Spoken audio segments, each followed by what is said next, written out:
Dalam Bapa dan Putra dan Roh Kudus. Amin. Allah Bapa di surga, kami mengucap syukur dan terima kasih bahwa Engkau berinisiatif mewartakan kabar gembira, kabar sukacita kepada dunia. Dan Engkau memberitahukan kabar itu secara khusus kepada Bunda Maria lewat malaikat Gabriel. Meski terkejut, Maria tetap menyatakan kehendak Tuhan.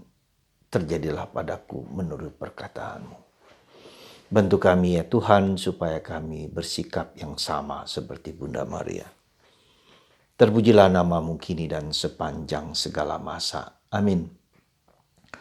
Saudaraku terkasih dalam Kristus, pada tanggal 25 Maret 2022 ini, gereja secara khusus mendedikasikan, mempersembahkan Hari Raya Maria mendapat kabar sukacita untuk merekonsekrasi lagi ulang Rusia dan Ukraina. Itulah permintaan dari Bunda Maria yang dinyatakan kepada ketiga anak kecil Jacinta, Francisco, dan Lucia. Mekonsekrasi Rusia. Dan setelah tanggal 14 Oktober 1984, Paus Yohanes Paulus II telah melakukan konsekrasi itu, maka terjadi apa? Tembok Berlin hancur, sehingga kesatuan Jerman Barat dan Jerman Timur terjadi.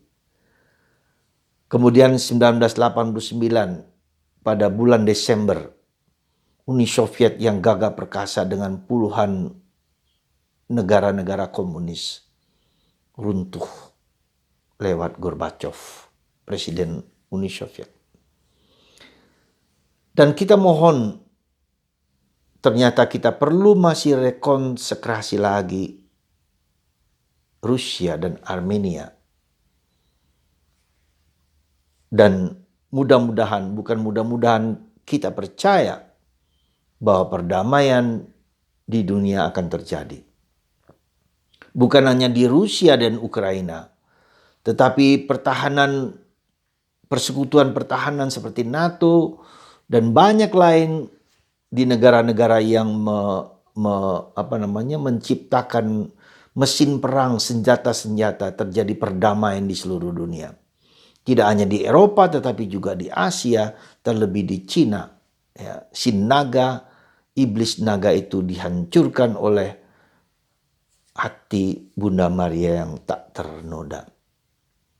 Saudaraku terkasih dalam Kristus, itulah harapan gereja, itulah harapan dunia untuk berdamai satu sama lain. Untuk tidak berperang, memikirkan diri sendiri, tetapi memikirkan seluruh dunia, perdamaian, persaudaraan dimanapun juga.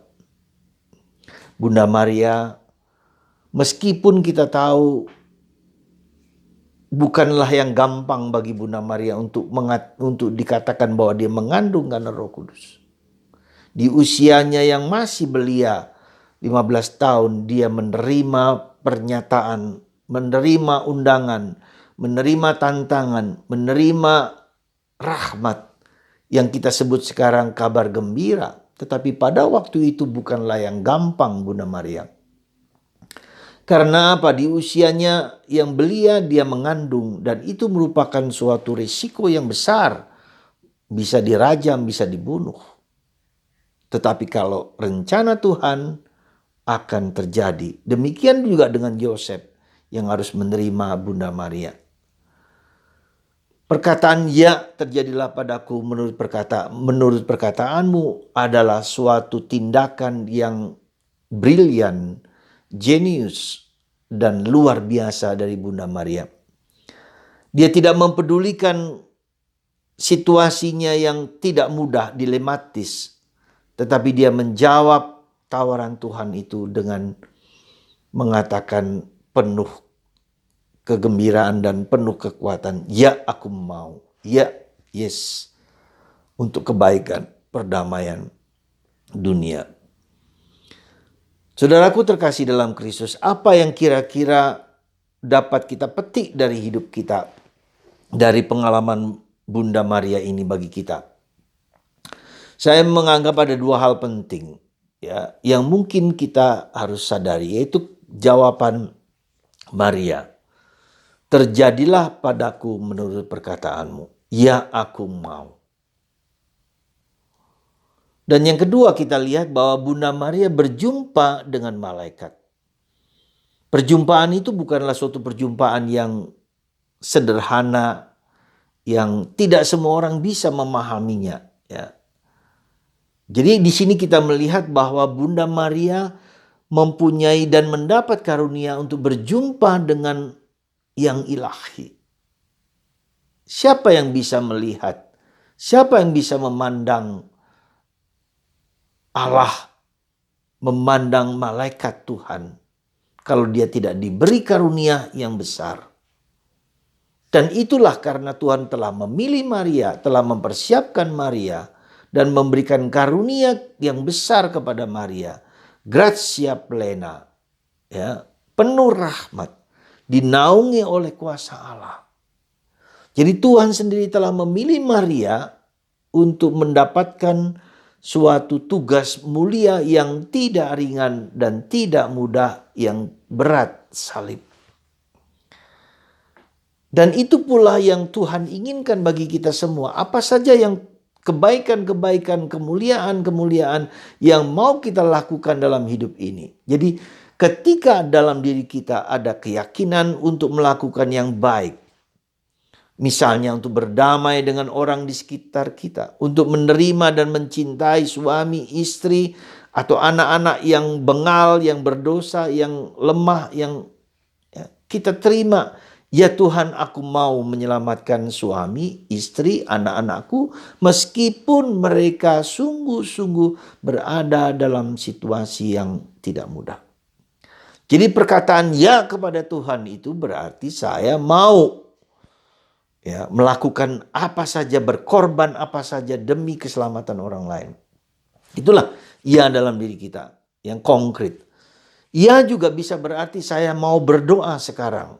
Saya mau membaca kitab suci sekarang. Saya mau berdoa rosario sekarang. Saat ini ya, bersama. Jadi keinginan segala sesuatu, inspirasi. Ya, malaikat itu datang kepada kita lewat inspirasi, lewat pikiran, perasaan yang sungguh saya mau jalankan. Kalau kita mau berdoa misalnya, setiap hari mau berdoa, pasti ada tantangan, ada godaan. Tapi ketika kita mengatakan, ya aku mau. Demikian juga ketika kita mau mengampuni. Yesus mengatakan mengampuni 7 kali 7 kali. Dan sulit Roma, betul. Tetapi ketika saya mengatakan, ya aku mau mengampuni apapun juga dengan segala risikonya. Jadi saudaraku terkasih dalam Kristus, ya bagi Maria ketika dia dilihat di gambar belakang ini, Maria menerima Yesus Pieta dari salib Tuhan. Itulah buah dari segala keputusan kita untuk berbuat baik. Ya, untuk menolong orang lain, untuk membahagiakan orang lain, untuk menyelamatkan nyawa dan jiwa orang lain. Mungkin saya sakit karena keputusan saya. Ya, mungkin saya menderita karena keputusan saya untuk berbuat baik. Tetapi itulah yang dikatakan fiat voluntas tua, terjadilah padaku menurut perkataanmu.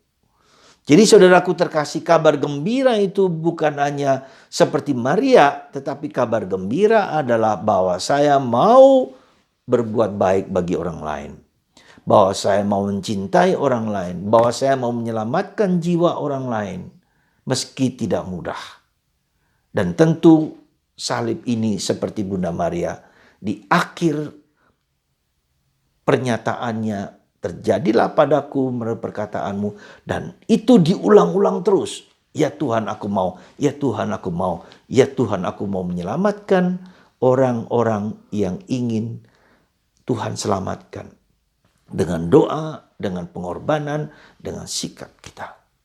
Saudara, semoga Paus, gereja sedunia, merekonsekrasi lagi Rusia dan Armenia. ke dalam hati Bunda Maria yang tak bernoda. Kita juga berdoa untuk negara-negara komunis, misalnya Cina, Korea Utara, dan negara-negara lain yang penuh peperangan, Myanmar, ya, di Afrika dan seterusnya, dengan mempersembahkan dunia ke dalam perdamaian dan hati Bunda Maria yang suci, maka semua dunia bersaudara satu sama lain. Harapan kita demikian. Dikatakan oleh Paus dalam doa tadi bukan hanya untuk Rusia dan Armenia, tetapi untuk dunia di mana orang bisa hidup dengan damai penuh persaudaraan. Tuhan memberkati kita semua. Dan doa kita semua, doa gereja, supaya damai terjadi di mana-mana. Dan mari kita terus berdoa tanpa henti dan mau berkorban seperti Bunda Maria yang pada akhir hidupnya, pada akhir hidup putranya, dia harus memanggul, dia harus memegang tubuh putranya yang rapuh. Itulah tugas Maria, tugas kita semua. Sampai sekarang Bunda Maria tetap menderita karena dosa, karena manusia menjauhkan diri dari Tuhan, menolak Tuhan. Semoga damai menyertai dan menunjukkan kepada kita kuasa Allah yang mengatasi segala sesuatu. Semoga hati Maria yang tak bernoda menang dan menyatu dalam hidup manusia. Tuhan memberkati kita semua. Bapa, Putra, dan Roh Kudus. Amin.